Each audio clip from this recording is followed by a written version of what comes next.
বলি বাবা বলি কেমন করে দেখাচ্ছি দেখো পাকা বুড়িটা আমার।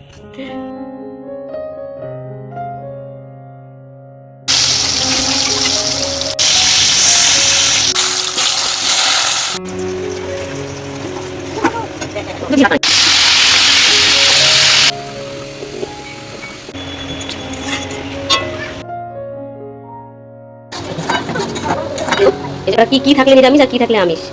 লাল থাকলে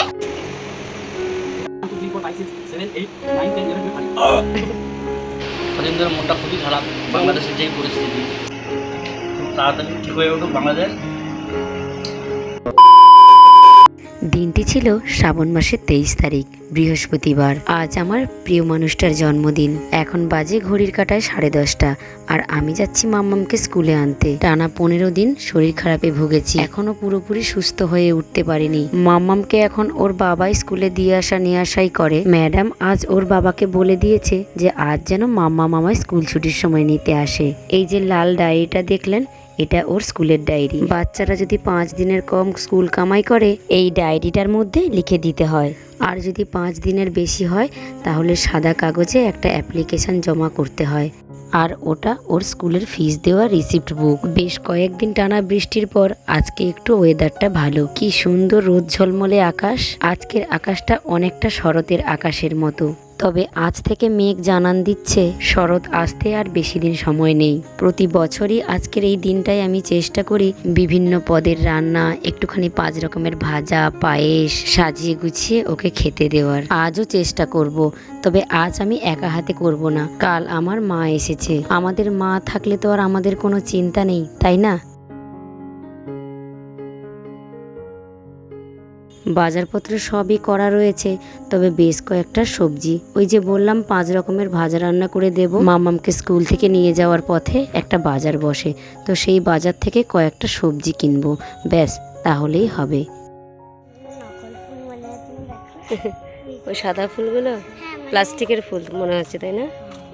এই যে মেলায় পাওয়া যায় আমরা দুর্গাপূজার মেলায় নিয়ে যাই। হ্যাঁ দুর্গাপুজো ওর মেলায় অবশ্যই, কেন নিয়ে যাবো না? আমি তো রাতের বেলায় তুমি নিয়ে দাওনি। বলি বাবা বলি কেমন করে দেখাচ্ছি দেখো পাকা বুড়িটা আমার। নিলাম চিচিঙ্গা, বেগুন, ভেন্ডি, কুমড়ো আর শশা। আর ফ্রিজে তো সবজি মাছ সবই রয়েছে। বাড়িতে এসে তাড়াহুড়ো করে লেগে পড়েছি রান্নার কাজে। মাকে বললাম, মা তুমি মাছটা কেটে দাও আর বাদ বাকিগুলো আমি করে নিচ্ছি। মামামকে স্কুল থেকে নিয়ে আসতে একটুখানি দেরি হলো, কারণ ফিস জমা দিলাম, ডায়েরিটা জমা দিলাম। তো এসেই দেখি মা ভাত আর ডালটা সেদ্ধ করে রেখেছে। ভাজার জন্য সবজিগুলো কেটে নিয়েছি, আর মাছে নুন হলুদ সব মাখানো হয়ে গেছে। রান্না করব 5 রকমের ভাজা, উচ্ছে ভাজা, পটল ভাজা, কুমড়ো ভাজা, বেগুন ভাজা আর চিচিঙ্গা ভাজা, আর আলু ভাজাও করব। আমরা এখন যেহেতু মসুরের ডাল খাই না, তাই পেঁপে দিয়ে মটরের ডাল, কাতলা মাছের ঝোল, ইলিশ ভাপা, চিংড়ি মাছের মালাইকারি, চাটনি, পাঁপড় আর পায়েস। তবে মানিক কিন্তু এখনো অবধি জানে না যে এত পদের রান্না করব। বেগুন ভাজা হয়ে গেছে, এবার কুমড়োগুলো ভেজে নিই। আপনাদের হয়তো মনে হতে পারে যে এতদিন পর ব্লগটা কেন দিচ্ছি। সত্যি কথা বলতে কি, একটা ঘটনা আমরা তো সবাই জানি যে আরজি করের ঘটনাটা হয়েছে। তো সেই ঘটনার পরের থেকে আমি এখনো অবধি স্বাভাবিক হতে পারিনি খুব একটা। সারাক্ষণ মাথায় শুধু ওই সব চিন্তাই ঘোরে। যখন এই ভিডিওটা এডিট করতে যাই ভাবি কি ওইটুকু সময় ফেসবুকটা স্ক্রোল করি যে কোনো রকম আপডেট কোনো খবর পাই কিনা। জানি না আসল দোষীরা শাস্তি পাবে কিনা, তবে আমরা এর জাস্টিস চাই। আমরাও তো একটা মেয়ে সন্তানের মা, আমাদের ঘরেও একটা মেয়ে রয়েছে, তারা বড় হবে, রাস্তায় চলাফেরা করবে, পড়তে যাবে। একজন ডাক্তার যেখানে সেফ নয়, সেখানে আমাদের সাধারণ ঘরের মেয়েরা কি সেফ? সব সময় খালি এইসব চিন্তা মাথায় ঘুরছে। রাত 2:30 3টে অবধি অনলাইনে থাকছি, শুধু একটুখানি খবরের আশায়। কোথাও গিয়ে যেন বিবেকে বাড়ি খাচ্ছে যে এই সময় এইসব ভিডিও দেওয়া আমার উচিত কিনা। আমার চেনা পরিচিত অনেকেই আছে যারা সব সারাদিনের ডেলি ব্লগ দেয়, এটা করে ওটা করে, এখানে যাচ্ছে, কিন্তু আরজি কর নিয়ে তাদের একটা টাইমলাইনে পোস্ট দেখলাম না। তারা নিয়ম করে দিনে 3টে 4টে রিলস পোস্ট করছে, ছবি পোস্ট করছে, রীতিমতো লাইভে এসে বলছে স্টার দাও, সাপোর্ট করো, সাপোর্ট পাবে। আর ফেসবুকের যে উইকলি চ্যালেঞ্জগুলো সেগুলো কমপ্লিট করতে ব্যস্ত তারা, অথচ আরজি কর নিয়ে তাদের একটা পোস্ট টাইমলাইনে নেই। সবচেয়ে বড় কথা, তারাও মেয়ে, তাদেরও ঘরে অনেক মেয়ে সন্তান রয়েছে। একজন মেয়ে হিসাবে যতটা না নিজেকে নিয়ে চিন্তা চিন্তিত, একজন মেয়ের মা হিসাবে তার থেকে বেশি আমরা চিন্তিত। আমাকেই হয়তো অনেকেই বলবেন যে এই তো আপনিও তো ব্লগ দিচ্ছেন। আমি তাদেরকেই বলবো, হ্যাঁ ব্লগ দিচ্ছি, তবে আরজিকর ঘটনার প্রতিবাদে সামিলও হচ্ছি। আজ অনেক দিন হয়ে গেল, অথচ আসল দোষীদের এখনো খুঁজে পাওয়া গেল না। মৌমিতা কি পেল না পেল জানি না, তবে কিছু মানুষ ভিউজ পেল, কিছু অভিনেতা ফুটেজ পেল, কিছু ক্রিয়েটাররা কন্টেন্ট পেল, আর রাজনৈতিক দলগুলো পেল তাদের রাজনৈতিক ফায়দা। সবাই সব পেল, তবে আজও মৌমিতা বিচার পেল না। তবে আমরা লড়ে যাব মৌমিতার জন্য। প্রথমেই ভেবেছিলাম চিংড়ি মাছের মালাইকারি করব, কিন্তু মানিক না এই রান্নাটা খুব ভালো খায়। আমাদের মেদিনীপুরে এটাকে বাটি চচ্চড়ি বলে। ছোটোবেলায় মাকে দেখতাম চিংড়ি মাছগুলো এইভাবে বিভিন্ন রকমের মশলা দিয়ে মাখিয়ে একটা টিফিন কৌটো অথবা কেটলির মধ্যে এই রান্নাটা করতে। কি দারুণ স্বাদ হতো এই রান্নার। আজ যেহেতু মা আছে, মা সমস্ত মশলাগুলো করে দিল, আর তাই ভাবলাম যে আজকে ওই বাটি চচ্চড়িটা রান্না করি। পেঁয়াজ বাটা, আদা বাটা, জিরে বাটা, ধনে বাটা, লঙ্কা বাটা আর হলুদ গুঁড়ো আর একটুখানি সর্ষের তেল দিয়ে মাখিয়ে রেখেছিলাম কিছুক্ষণ। তারপরে জল দিয়ে ঢাকা দিয়ে বসিয়ে দিয়েছি একদম অল্প আঁচে। মাছের ঝোলের জন্য মাছটা আর আলুটাও ভেজে নিয়েছি। দুটো মাছ ভাজলাম, কারণ মাম্মামের একটা আর মানিকের একটা, আর মাছগুলো সব ফ্রিজে রেখে দিয়েছি, রাতে রান্না করে ফেলবো। মাম্মাম গেছে স্নান করতে, তো ওকে বললাম যে সোনা তুমি স্নান করতে যাও, আমার ততক্ষণে তোমার রান্নাটা হয়ে যাবে। এখনও একা একা স্নান করতে গা মুছতে পারে, খাওয়াটা এখনও পুরোপুরি শেখেনি।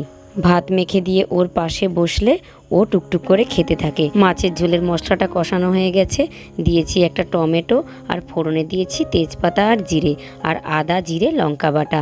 আর এদিকে আমার চিংড়ি মাছের বাটি চচ্চড়িটাও হয়ে গেছে, মশলা কষানো হয়ে গেছে। এবার ভেজে রাখা আলুটা দিয়ে দিলাম। এবার দিয়ে দেব পরিমাণ মতো জল, আর নুন দেব না, যেহেতু টমেটোর সাথে নুন দিয়েছিলাম তার জন্য আর নুন দেব না। আর ওইদিকে বসিয়ে দিয়েছি টমেটোর চাটনি করব, তাই টমেটোগুলো আগে সেদ্ধ করে নিচ্ছি। ভাজা মাছগুলো দিয়ে ঢাকা দিয়ে দিলাম, আর এদিকে টমেটোটা সেদ্ধ হচ্ছে হোক। আর এখানে ইলিশ মাছ ভাপা রান্না করব, তার জন্য পোস্ত, কাঁচা লঙ্কা, সাদা সর্ষে আর কালো সর্ষে একটুখানি সর্ষের তেল দিয়ে মাখিয়ে রেখেছিলাম। পরিমাণ মতো জল দিয়ে ঢাকা দিয়ে অল্প আঁচে বসিয়ে দিলাম। টমেটোটা সেদ্ধ হয়ে গেছে, এবার টমেটোর চাটনির জন্য অল্প একটুখানি সাদা তেল আর সর্ষে ফোড়ন দিয়ে টমেটোটাকে দিয়ে দিলাম। ভালো মতো নাড়াচাড়া করে কাজু কিশমিশ দিয়ে দিলাম। একটু আমসত্ত্ব দিলে আরও ভালো হতো, কিন্তু ঘরে আমসত্ত্ব নেই। টমেটো সেদ্ধ করার সময় টমেটোর থেকে যে জল বেরিয়েছিল পুরোপুরি শুকিয়ে এসছে। এবার চিনি দিয়ে দিলাম। কিভাবে? ও তাই তো। দেখি পাপার হ্যাপি বার্থডের কেক এটা। আমার চাটনি রান্না কমপ্লিট। কেন? আমার না, আমি যে কেক ধরাচ্ছি, হ্যাঁ এই যে কেকটা বানালাম, হ্যাঁ ওই হরলিক্স দাও না, একটু চেটে চেটে খাবো। একটা বইয়ের ডায়লগ আছে জানো? হ্যাঁ আমি দেখি। দেখেছো? হাতটা দিয়ে আসি। আমি করো। আমার দেখি তো এটা নিরামিষ নাকি আমিষ। দেখো এটা নিরামিষ। ওটা কি কি থাকলে নিরামিষ আর কি থাকলে আমিষ? লাল থাকলে আমিষ, হ্যাঁ। যদি সবুজ থাকে তাই নিরামিষ। তাহলে এইগুলো দেখে আমরা চিনবো, তাই তো, যে কোনটা নিরামিষ কোনটা আমিষ, তাই তো? কথায় আছে না, মানুষ ঘোড়া দেখলে খোড়া হয়, মাম্মামের ক্ষেত্রেও কিন্তু তাই। কাল থেকে দিদুন এসেছে, আর 3 বেলা দিদুনই খাইয়ে দিচ্ছে। ওর বায়না দিদুন যেই কদিন থাকবে ওকে খাইয়ে দিতে হবে। আমার সমস্ত রান্না কমপ্লিট। পাঁপড় ভাজা, আর এই পাঁপড় ভাজার তেলে শেষে উচ্ছে ভাজবো। রান্নাগুলো আর একবার দেখিয়ে দিই। ইলিশ মাছের ভাপা, পাঁপড় ভাজা, আর এটা পেঁপে দিয়ে মটরের ডাল, আর এটা চাটনি, আর ওটা হচ্ছে মাছের ঝোল, কাতলা মাছের ঝোল। একটা তো মাম্মাম খেয়েছে, আর মানিকের জন্য একটা, আর এটা চিংড়ি মাছের বাটি চচ্চড়ি। আর ওইদিকে রান্না করেছি 5 রকমের ভাজা। ভেবেছিলাম আলু ভাজবো, কিন্তু আলু ভাজতে গেলে 6 রকমের হয়ে যাচ্ছে, তার জন্য আর আলু ভাজলাম না। রান্না কমপ্লিট করে রান্নাঘরটা পরিষ্কারও করে নিয়েছি। এটার মধ্যে বসাবো পায়েস। পায়েসটা যেহেতু আমুল দুধের করব, তার জন্য প্রথমে গরম জল করে নিচ্ছি। পায়েসটা বসিয়ে আমি স্নান করে আসব। জলটা উষ্ণ গরম হয়ে গেছে আর ওটার মধ্যে দুধটা গুলে নিলাম। তো এবার চালটা দিয়ে আমি স্নান করতে চলে যাব। মাকে বলে গেছিলাম পায়েসটা দেখার জন্য, তো এসে দেখি মা পায়েসটা নাড়ছে। পায়েসের চালটা সেদ্ধ হয়ে গেছে আর এবার চিনিটা দিয়ে দিচ্ছি। আর আমার ক্যামেরার পেছনে কে আছে বলুন তো? আমার মা। মাকে বললাম, মা তুমি ফোনটা এইভাবে ধরো, আমাকে একটা ভিডিও বানিয়ে দাও। আমার পায়েসটা করাও হয়ে গেছে, কিন্তু বার্থডে বয়ের এখনও দেখা নেই। বারবার করে ওকে ফোন করছি। ভাতটা যেহেতু বাটির শেপে বসাবো থালায়, তার জন্য বাটির মধ্যে ভাতটা বেড়ে রেখেছি। অপেক্ষা করতে করতে আমাদের ঘুম পেয়ে গেছে আর বার্থডে বয় এখন বাজে 4টে দোকান থেকে আসলো। মামামও ওর বাবার জন্য অপেক্ষা করতে করতে ঘুমিয়ে পড়েছে। মানিক স্নান করতে যাক আর আমি ওইদিকে ভাতটা রেডি করতে থাকি। মাকে বললাম, মা চলো, আমাকে আর একটুখানি ক্যামেরা ধরে দেবে। তবে থালাটার মধ্যে বাটিটা উল্টাতেই দেখি বাটির যে শেপটা সেটা ঠিকঠাক হলো না। শেপটা এক সাইড দিয়ে ভেঙে গেল। যাক, কি আর করা যাবে। এরপর যে ভাজা 5 রকমের ভাজাটা সাজিয়ে দিলাম। মা 3:30 অবধি না খেয়ে বসেছিল। আমি মাকে বললাম, মা তুমি খেয়ে নাও, ওর আসতে কিন্তু দেরি হবে। তো মা কিছুতেই খাবে না, বলছে বাবু আসুক তারপরে খাবো। আমি বললাম, মা ওর জন্য অপেক্ষা করো না, ও যদি এসে শোনে যে তুমি ওর জন্য না খেয়ে বসে আছো, ও কিন্তু খুব রাগারাগি করবে। এমনিতেও আমি যদি ওর জন্য না খেয়ে বসে থাকি, ও বাড়ি এসে রাগারাগি চিল্লামিল্লি করে। ও সবসময় একটা কথা বলে, আমার জন্য কেউ না খেয়ে বসে থাকবে না, ওর জন্য কেউ না খেয়ে বসে থাকুক এটা ওর একদমই পছন্দ নয়। কিন্তু ও না খেলে আমি খেতে পারি, ওর জন্য অপেক্ষা করি, আর ওর সেটা একদমই পছন্দ হয় না। ও হ্যাঁ, একটা কথা বলতে তো ভুলেই গেছি, বাবা কাল মায়ের হাতে ইলিশ মাছ আর চিংড়ি মাছ পাঠিয়েছে। এই ইলিশ মাছটা বাবা আমাদের মেদিনীপুর থেকেই পাঠিয়েছে। মা বলেছিল, আমি টাকা দিচ্ছি, তুই বাবুর জন্য একটা গেঞ্জি বা একটা জামা কিনে নিয়ে আয়, কিন্তু আমার সময় হয়ে ওঠেনি। আমাদের বার্থডে বয়ের রিয়াকশনটা একবার দেখুন। 3, 4, 5, 6, 7, 8, 9, 10, 11, 12, 13। এটা চিংড়ি, এটা কাতলা, এটা ইলিশ হয়েছে।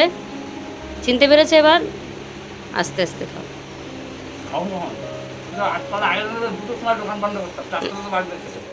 আমিও ভাত বেড়ে নিয়েছি। নিজের ক্রেডিট নিজেই নিচ্ছি। গুড বয়ের মতো সব তরকারি খাবে। চিংড়ি মাছ সুন্দর হয়েছে, একটু ঝাল হয়েছিল। কাতলা মাছ খুব ভালো। ইলিশ মাছ তো কোনো কথা হবে না, অনবদ্য। চাটনি এখন মুখে দেয়নি, চাটনি আমার ফেভারিট। এটা খারাপ হলেও আমার ভালো লাগবে। পাঁপড় হয়েছে, খেয়েছি। মুগ ডাল তো, মটর ডাল খুব সুন্দর। আমি উচ্ছে খাই না, তাও যেটা উচ্ছে খেয়েছি উচ্ছেটা ঠিকঠাক ভাজা ছিল আজকে। হ্যাঁ, ইলিশ মাছটা ভালো। শাশুড়ি মা এনেছে না। তুমি কিছু বলতে চাও? বলতে চাই ভালো মতো শান্তিতে খাচ্ছি। কদিন ধরে মনটা খুবই খারাপ, বাংলাদেশের যেই পরিস্থিতি। আমরা তো শান্তিতে খাচ্ছি, কিন্তু আমাদের যারা ভাই বোন আত্মীয় স্বজন, তোমার তো অনেক আত্মীয় স্বজন বাংলাদেশে আছে, তাদের কথা ভাবছি। পিসির কীভাবে দাদা দাদা তো আসে এখনো বাংলাদেশ থেকে। কী করছে, কেমন আছে, সবাই ভালো থাকুক, সুস্থ থাকুক, এই কামনাই করি। খুব তাড়াতাড়ি ঠিক হয়ে উঠুক বাংলাদেশ। টাটা দিয়ে দাও। টাটা। তবে আজকের ব্লগটা এই পর্যন্ত। দেখা হচ্ছে পরের একটি ব্লগে। ভালো থাকবেন, সুস্থ থাকবেন। আমার ব্লগটি কেমন লাগলো অবশ্যই কমেন্ট করে জানাবেন, আর ভালো লাগলে একটা লাইক করে দেবেন।